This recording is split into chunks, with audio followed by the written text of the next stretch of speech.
ការធ្វើមូលដ្ឋាននីយកម្មនៃការត្រៀមបង្ការសម្រាប់ការឆ្លើយតបនៅក្នុងប្រទេសកម្ពុជាព្រះរាជាណាចក្រកម្ពុជាស្ថិតនៅតំបន់អាស៊ីអាគ្នេយ៍នៃឧបទ្វីបឥណ្ឌូចិនដែលជាប្រទេសមួយក្នុងចំណោមប្រទេសដែលងាយរងគ្រោះដោយគ្រោះមហន្តរាយច្រើនជាងគេនៅអាស៊ីអាគ្នេយ៍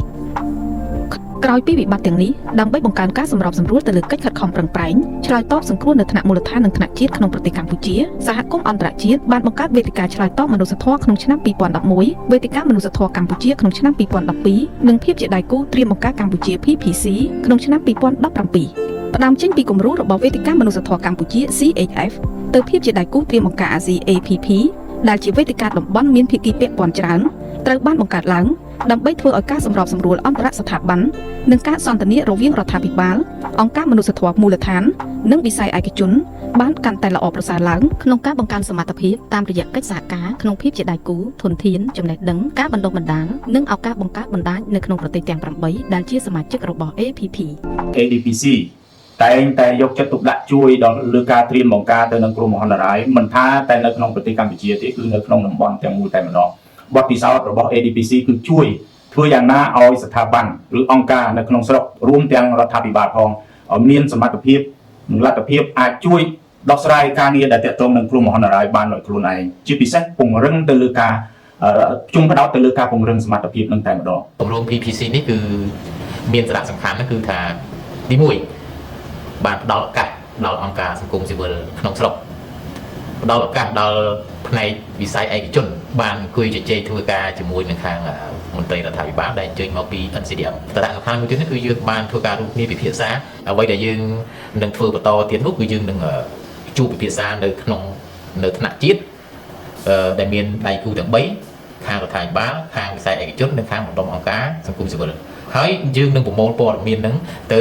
ចូលរួមប្រជុំចែករំលែកបទពិសោធន៍ជាមួយនឹងថ្នាក់អន្តរជាតិជាមួយនឹងក្រុមប្រទេស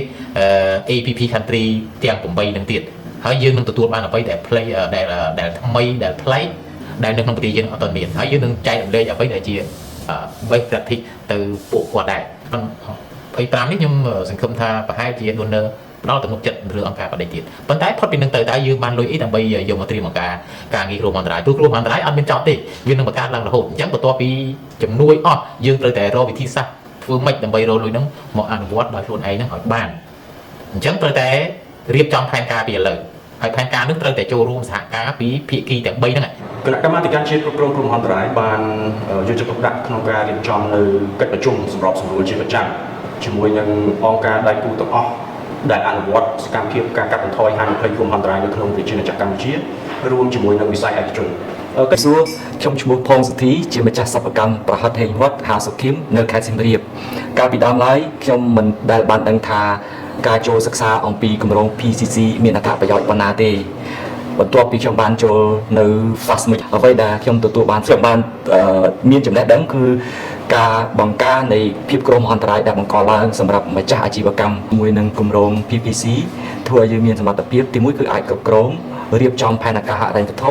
ហើយនឹងធ្វើឲ្យដំណើរការអាជីវកម្មយើងឡើងវិញបងប្រុងប្រយ័ត្នច្រើនទីមួយគឺការការពារខ្លួនទីមួយគឺការពារមិនឲ្យទឹកលិចដែលមានការសាងសង់អគាររបស់ខ្ញុំគឺឲ្យផុតហើយចាក់ចេញពីតំបន់ដែលមានគ្រោះមហន្តរាយកើតឡើងហើយអ្វីដែលសំខាន់បន្តទៀតនោះគឺ